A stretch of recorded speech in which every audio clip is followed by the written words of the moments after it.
Well, hello there. I bet you're wondering what's this thing that me and Citron are playing. Well, allow me and my wife to introduce you to the argon. That's what me and Citron like to call this thing. But to put it short, this thing can play so many games.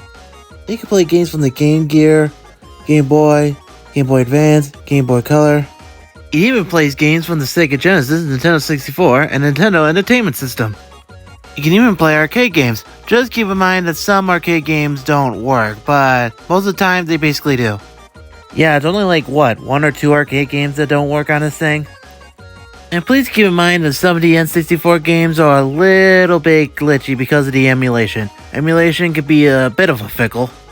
Well, you're probably looking at this and saying, oh, it doesn't look that bad. Well, yeah, you hear the glitchy sound? Yeah, that's the emulator kind of breaking on us, so yeah. It doesn't break the game, but it's noticeable.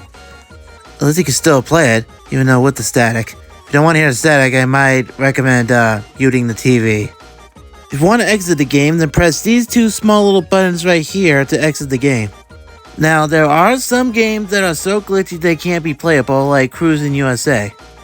How bad are the glitches? Well, yeah. It's that bad.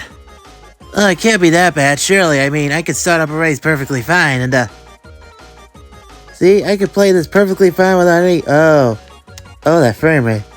Oh, no. Well, true, it could be a little bit playable. It's, not recommended to play these glitchy titles, so, yeah. Also, get the heck out of here, Coney. Semi-toss glove. Ah! I feel fine. Ow.